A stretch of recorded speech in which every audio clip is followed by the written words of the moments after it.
I didn't yet have any idea what I wanted to do as a rabbi. So as I was coming to the end of that 1 year of officially being a rabbinical student and finishing up the required courses I hadn't taken yet, then came the question, where do I want to work? And I realized that I didn't have a particular image of myself as working in a congregational setting, which is how most people imagine rabbis construct their work lives. I didn't have a particular image of that, but I didn't have a particular. The image I had was of breaking through the locked door of the seminary. So then God took over. I wouldn't have put it quite that way then. A job had been created for the first time to have a rabbi join the chaplaincy staff at a Methodist hospital in Indianapolis in collaboration with the Jewish Federation. That kind of position had never existed before in that city. And I had never thought of myself as a hospital chaplain, but having been really, really transformed by the social work training, it was clear that was what I was supposed to take. And I wouldn't have, my theology was not yet such that I would have described that as God's hand. But I think I would have said that's what I was supposed to do. And maybe later on I would start to use the language of providence. And later on, because I learned, my spiritual life developed tremendously during my first job as a chaplain. Because the Jews among whom I trained did not talk about God having a personal role in their lives at all. So I didn't speak that language. I didn't think that way. But my Christian colleagues did. And at first I found it very foreign and a little peculiar and tried to explain to them why Jews don't talk that way. But then I absorbed it and realized that it was authentic to traditional Judaism, too.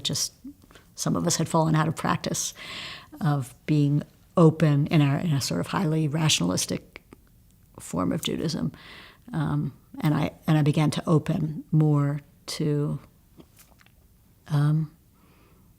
inklings of how God was directing me, leading me,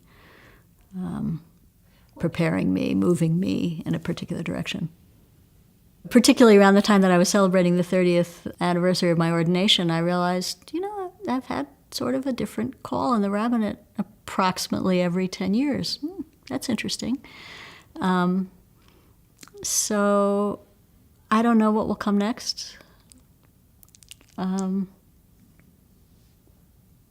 It's now important in my spiritual life to be aware of that, to be aware of what I don't know, and to revel in that. Actually, that's part of what it is to be a human being in God's world, is to not know what's coming next. And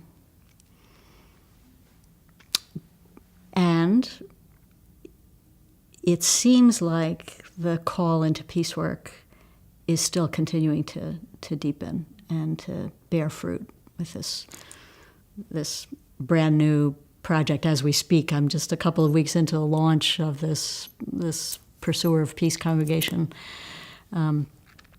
project, which also is the result of a kind of unexpected partnership. Is that really what I'm supposed to do right now? Is this the right partnership? Where is this coming from? And by now, really having a very well kind of practiced discernment process. What